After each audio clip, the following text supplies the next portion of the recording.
പ്രാർത്ഥിക്കാൻ പോവുകയാണ്. ഈ വിശുദ്ധരെല്ലാവരും അന്ന് സ്വർഗാരോഹണ മലയിൽ ഈശോ ഇങ്ങനെ മുകളിലേക്ക് പോകുന്നത് കണ്ടുകൊണ്ട് നിന്നവരാണ്. അവരുടെ നഗ്ന നേത്രങ്ങൾ കൊണ്ട് അവർ കണ്ടുകൊണ്ട് നിന്നു. മാതാവും അപ്പസ്തോലന്മാരെല്ലാവരും മറ്റു നിരവധി ശിഷ്യന്മാരും ഇങ്ങനെ നോക്കി നിൽക്കെ ഈശോ ഇങ്ങനെ ഇങ്ങനെ ഇങ്ങനെ ഇങ്ങനെ പൊങ്ങി പൊങ്ങി പൊങ്ങി പൊങ്ങി പോകണം. ആ ഈശോ ശരീരത്തോടെ പിതാവിൻ്റെ വലതുഭാഗത്ത് എഴുന്നള്ളിയിരിക്കുന്നു എന്നതാണ് നമ്മുടെ വിശ്വാസം. ഈശോ മരിച്ചു, ഉയർത്ത ഈശോ, ആ ഉയർത്തെഴുന്നേറ്റത് ശരീരമാണ്.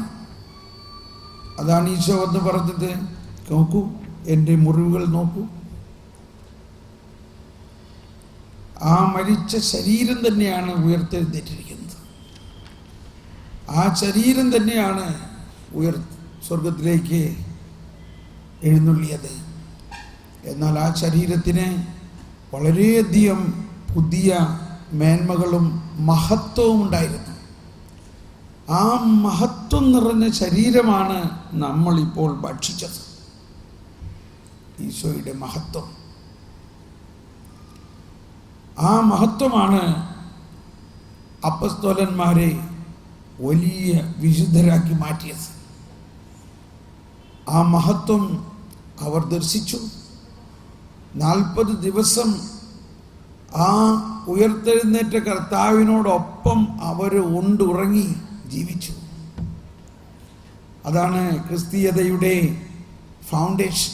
നമ്മുടെ ആദ്യ സമൂഹം ഏതാണ്ട് 500-ൽ പരം ആളുകൾക്ക് ഈശോ പ്രത്യക്ഷപ്പെട്ടു. ഏറ്റവും അവസാനം പൗലോസ് അപ്പസ്തോലന് പ്രത്യക്ഷപ്പെട്ടു എന്നാണ് പറയുന്നത്. ആ ഈശോ സ്വർഗത്തിലേക്ക് എഴുന്നള്ളുമ്പോൾ പറഞ്ഞു, നിങ്ങൾ ആരും പട്ടണം വിട്ടു പോകരുത്, നിങ്ങളെല്ലാവരും ഇവിടെ തന്നെ തങ്ങണം. ഞാൻ സ്വർഗത്തിലേക്ക് പോയി എൻ്റെ പിതാവിൽ നിന്നും വാഗ്ദാനം ചെയ്തിരിക്കുന്ന പരിശുദ്ധാത്മാവ് വരുന്നത് വരെ നിങ്ങൾ ആരും പോകരുത്. അങ്ങനെ അപ്പസ്തോലന്മാരെല്ലാവരും ഈശോ ഇങ്ങനെ മുകളിൽ പോകുന്ന ആ സന്തോഷം കൊണ്ട്, വലിയ സന്തോഷം കൊണ്ട് നിറഞ്ഞ് അവരെല്ലാവരും ഓടി പരിശുദ്ധ അമ്മയോടൊപ്പം സെഹിയോനൂട്ടിശാലയിൽ 50 ദിവസം നിരന്തരം പ്രാർത്ഥിച്ചുകൊണ്ട് അവിടെ തന്നെ ഇരുന്നു. നിരന്തരം പ്രാർത്ഥിച്ചുകൊണ്ട്, അവിടെ വിട്ടുപോകാതെ. ആ 9 ദിവസത്തെ പ്രാർത്ഥനയ്ക്കാണ് നമ്മൾ നൊവേന എന്ന് പറയുന്നത്. അങ്ങനെയാണ് നൊവേന എന്ന വാക്ക് തന്നെ ഉണ്ടായത്. 9 ദിനരാത്രങ്ങൾ നിരന്തരം ദൈവത്തെ സ്തുതിച്ചുകൊണ്ട് അവർ ആ ദേവാലയത്തിൽ പ്രാർത്ഥിച്ചു. ആ 9-ാം ദിവസം ഇതാ പരിശുദ്ധാത്മാവ് വന്നു, എല്ലാവരിലും നിറഞ്ഞു.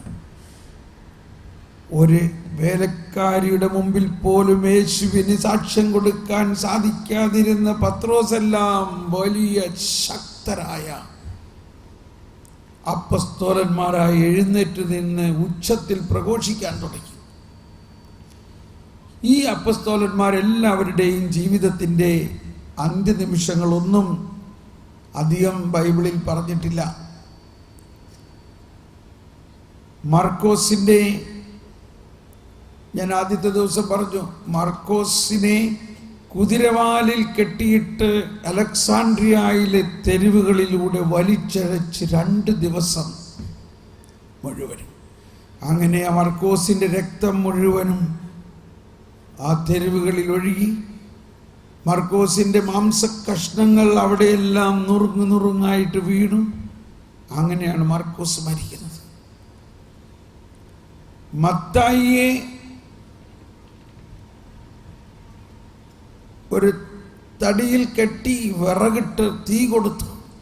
ആ തീജ്വാലകൾ തിരിഞ്ഞു ചെന്ന് തീ കൊടുത്തവരെ ആക്രമിക്കാൻ തുടങ്ങിയപ്പോൾ അവരെല്ലാം മുട്ടുകുത്തി പ്രാർത്ഥിക്കാൻ തുടങ്ങി. അങ്ങനെ മത്തായിയെ തീ കൊടുത്ത് കത്തിക്കാൻ ഓർഡറിട്ട ഗവർണർ തന്നെ അവിടെ വെച്ച് മാനസാന്തരപ്പെട്ട് മത്തായി എന്നുള്ള പേര് സ്വീകരിച്ചുകൊണ്ട് അവിടെ ദേവാലയം പണിത് അങ്ങനെ ഓരോരുത്തരുടെയും അന്ത്രയോസ് എക്സ് രൂപത്തിലുള്ള ഒരു കുരിശിൽ തറയ്ക്കപ്പെട്ടു. 2 ദിവസം തൂങ്ങി തന്നെ കിടന്നു, മരിച്ചില്ല. ആ കുരിശിൽ തൂങ്ങിക്കിടന്നുകൊണ്ട് രക്തമൊഴുകി ഒഴുകി തീരുവോളം അപ്പോഴെല്ലാം അന്ത്രയോസ് സുവിശേഷം പ്രഘോഷിച്ചു കൊണ്ടിരുന്നു. പത്രോസിനെയും റോമാ സൈന്യം നീറോയുടെ ആൾക്കാർ കൊല്ലാൻ വരുന്നുണ്ടെന്നറിഞ്ഞപ്പോൾ പത്രോസിന്റെ കൂടെ ഉണ്ടായിരുന്ന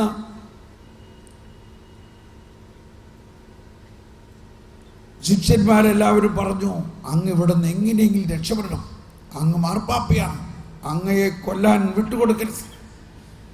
പത്രോസിന് ഒട്ടും ആഗ്രഹം ഉണ്ടായിരുന്നില്ലെങ്കിൽ എല്ലാവരുടെയും നിർബന്ധം കൊണ്ട് പത്രോസ് റോം വിട്ടു പോകാൻ സമ്മതിച്ചു. പക്ഷെ പത്രോസ് പറഞ്ഞു, നിങ്ങൾ ആരും എൻ്റെ കൂടെ വരരുത്, എന്നെ ഒറ്റയ്ക്ക് പോകാൻ അനുവദിക്കണം.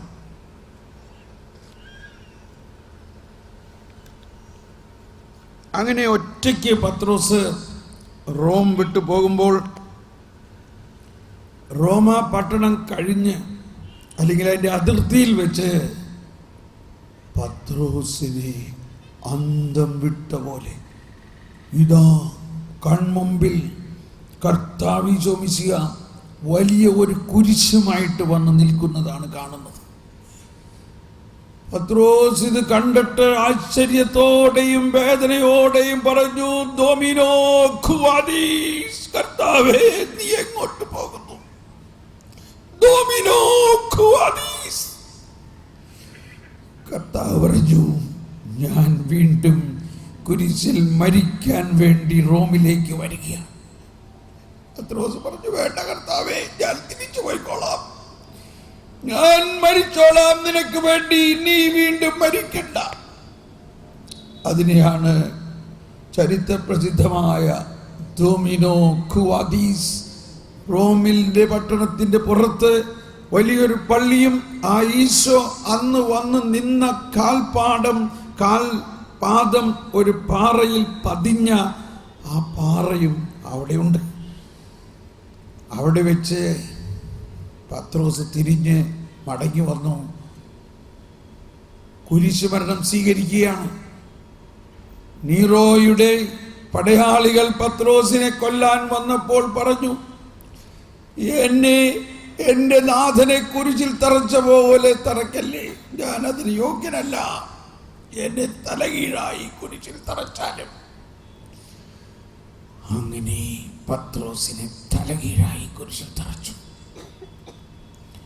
ഇങ്ങനെ നമുക്ക് കാണാം, ഓരോ അപ്പസ്തോലനും വിശ്വാസത്തെ പ്രതിയാണ് രക്തസാക്ഷിയായത്. ആ പന്തക്കൊസ്തായിലൂടെ അവരിൽ കത്തിയ വിശ്വാസത്തിന്റെ ജ്വാല അവരോരോരുത്തരും യേശുവിന് വേണ്ടി ജീവനർപ്പിക്കുന്നതിൽ സന്തോഷമുള്ളവരായി മാറി, അഭിമാനമുള്ളവരായി മാറി. അങ്ങനെ ക്രിസ്തുമതം എന്നത്, ക്രിസ്തീയ വിശ്വാസം എന്നത് യേശുവിന്റെ രക്തത്തിൽ ജനിച്ച് അപ്പസ്തോലന്മാരുടെ രക്തത്തിൽ വളർന്ന അനേകം രക്തസാക്ഷികളുടെ ചുടുനിണത്താൽ പരിപോഷിക്കപ്പെട്ട വിശ്വാസമാണ്.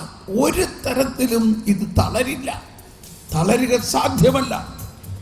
ഓരോ തുള്ളി രക്തവും വിശ്വാസത്തിന്റെ വലിയ ശക്തിയാണ്.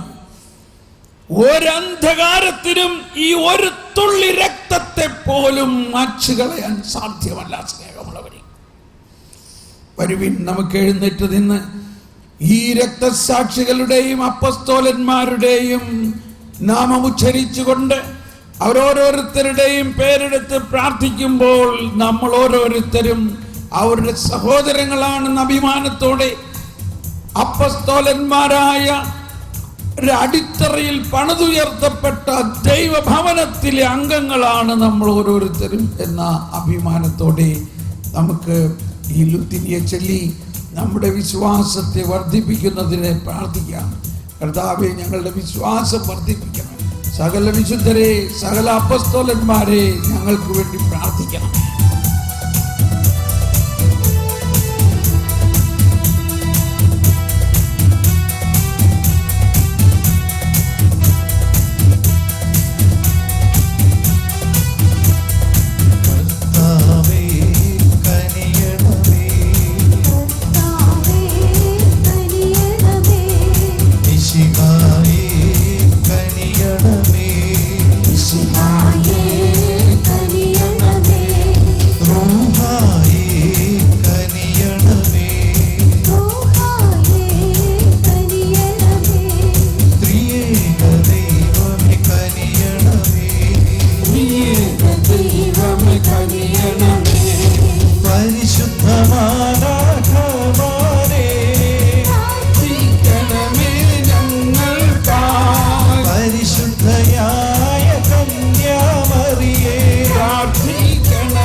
വിശുദ്ധനായ ലൂക്കോസേ പ്രാർത്ഥിക്കണമേ ഞങ്ങൾക്കായി. വിശുദ്ധനായ യോഹന്നാൻ പ്രാർത്ഥിക്കണമേ ഞങ്ങൾക്കായി. വിശുദ്ധനായ പൗലോസേ പ്രാർത്ഥിക്കണമേ ഞങ്ങൾക്കായി. വിശുദ്ധനായ പത്രോസേ പ്രാർത്ഥിക്കണമേ ഞങ്ങൾക്കായി. വിശുദ്ധനായ തോമായേ പ്രാർത്ഥിക്കണമേ ഞങ്ങൾക്കായി. വിശുദ്ധനായ യാക്കോബേ പ്രാർത്ഥിക്കണമേ ഞങ്ങൾക്കായി. വിശുദ്ധനായ എസ്തഫാനോസേ പ്രാർത്ഥിക്കണമേ ഞങ്ങൾക്കായി. വിശുദ്ധനായ അന്ത്രയോസേ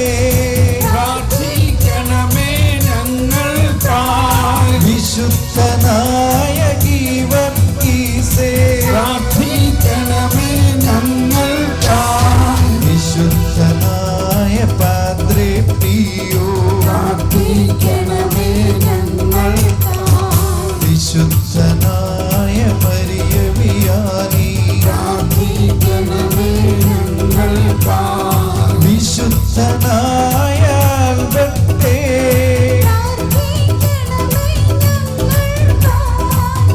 വിശുദ്ധനായ ജെറോമേ പ്രാർത്ഥിക്കണമേ ഞങ്ങൾക്കായി. വിശുദ്ധനായ ഡോൺ ബോസ്കോ പ്രാർത്ഥിക്കണമേ ഞങ്ങൾക്കായി. വിശുദ്ധനായ ഡൊമിനിക് സാവിയോ പ്രാർത്ഥിക്കണമേ ഞങ്ങൾക്കായി. വിശുദ്ധനായ അന്തോണീസേ പ്രാർത്ഥിക്കണമേ ഞങ്ങൾക്കായി. വിശുദ്ധനായ അഗസ്തീനോസേ പ്രാർത്ഥിക്കണമേ ഞങ്ങൾക്കായി. വിശുദ്ധനായ ഫ്രാൻസിസ് സേവ്യർ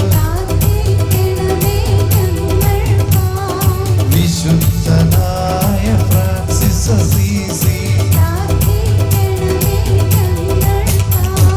വിശുദ്ധനായ കുര്യാക്കോസേ പ്രാർത്ഥിക്കണമേ ഞങ്ങൾക്കായി. വിശുദ്ധനായ ഗീവർഗീസേ പ്രാർത്ഥിക്കണമേ ഞങ്ങൾക്കായി. വിശുദ്ധനായ എല്ലാവരും ബോധ്യത്തോടെ പ്രാർത്ഥിക്കണമേ ഞങ്ങൾക്കായി. വിശുദ്ധയായ ക്ലാരയേ പ്രാർത്ഥിക്കണമേ ഞങ്ങൾക്കായി.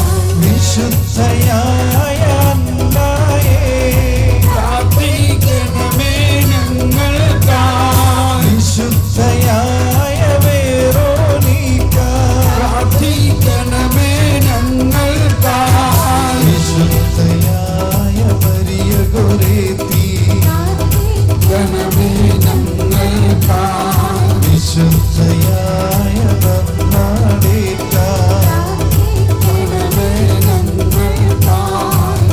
വിശുദ്ധയായ കൊച്ചു ത്രേസ്യ പ്രാർത്ഥിക്കണമേ ഞങ്ങൾക്കായി. വിശുദ്ധയായ പത്രേസ്യ പ്രാർത്ഥിക്കണമേ ഞങ്ങൾക്കായി. വിശുദ്ധയായ സിസിലിയ പ്രാർത്ഥിക്കണമേ ഞങ്ങൾക്കായി. വിശുദ്ധയായ അഗ്നസേ പ്രാർത്ഥിക്കണമേ ഞങ്ങൾക്കായി. വിശുദ്ധയായ റീതായേ പ്രാർത്ഥിക്കണമേ ഞങ്ങൾക്കായി. വിശുദ്ധയായ ദമ്മീനായേ പ്രാർത്ഥിക്കണമേ ഞങ്ങൾക്കായി. സകല വിശുദ്ധന്മാരേ പ്രാർത്ഥിക്കണമേ ഞങ്ങൾക്കായി. സകല വിശുദ്ധന്മാരേ എല്ലാവരും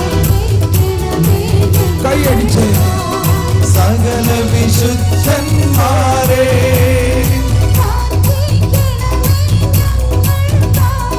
സകല വിശുദ്ധന്മാരേ ഞങ്ങൾക്കായി. ഹല്ലേലൂയ ഹല്ലേലൂയ ഹല്ലേലൂയ ഹല്ലേലൂയ ഹല്ലേലൂയ ഹല്ലേലൂയ ഹല്ലേലൂയ ഹല്ലേലൂയ. ഹല്ലേലൂയ ഹല്ലേലൂയ ഹല്ലേലൂയ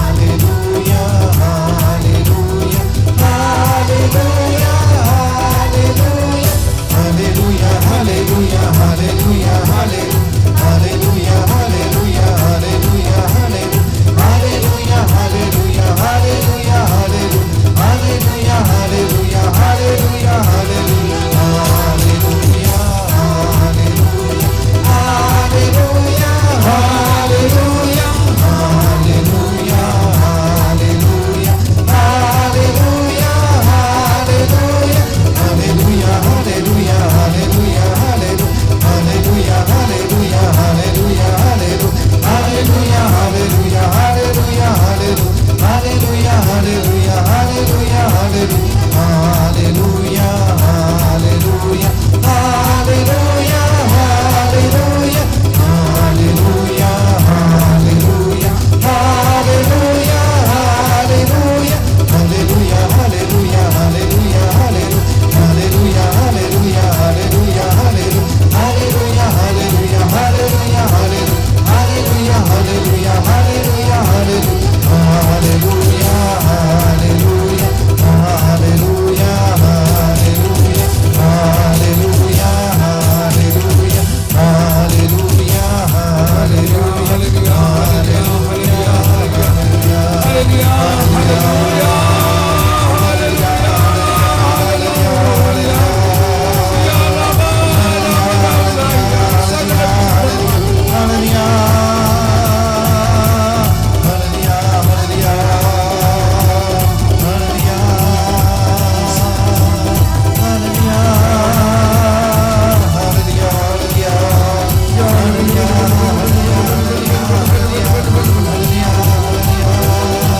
ഹല്ലേലൂയ ഹല്ലേലൂയ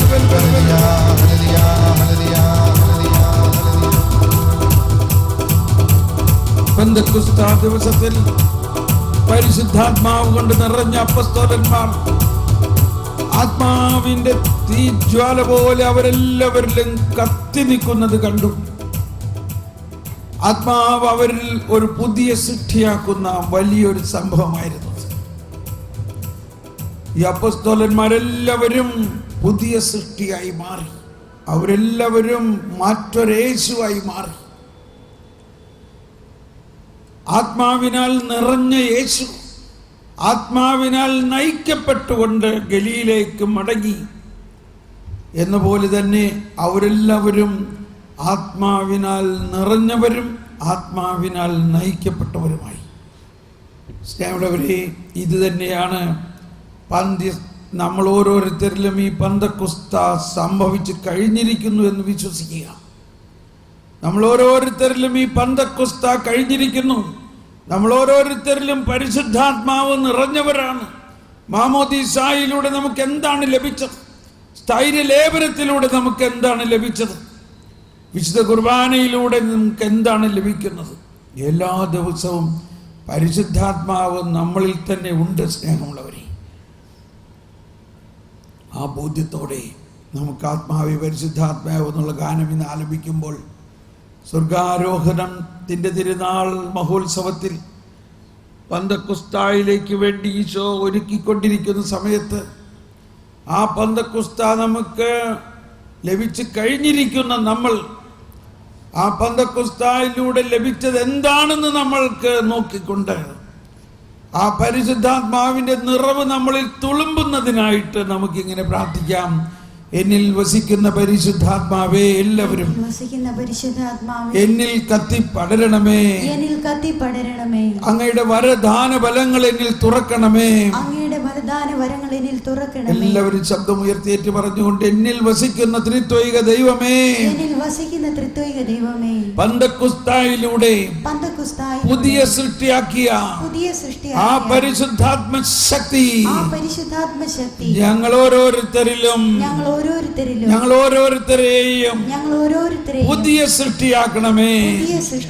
അങ്ങയുടെ സ്നേഹവും അങ്ങയുടെ ജ്ഞാനവും അങ്ങയുടെ കരുണയും ഞങ്ങളിൽ ഒഴുക്കി ഞങ്ങൾ ഓരോരുത്തരും പ്രവാചകനും പുരോഹിതനും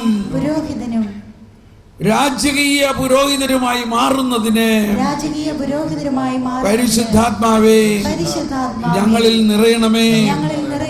എന്നിൽ വസിക്കുന്ന പരിശുദ്ധാത്മാവേ, എന്നെ ശുദ്ധീകരിക്കണമേ, എന്നെ ശക്തീകരിക്കണമേ, എന്നെ നീതീകരിക്കണമേ, എന്നെ മഹത്വീകരിക്കണമേ. ആത്മാവേ, മഹത്വത്തിന്റെ ആത്മാവേ, എന്നെ മഹത്വത്തിലേക്ക് ഉയർത്തണമേ.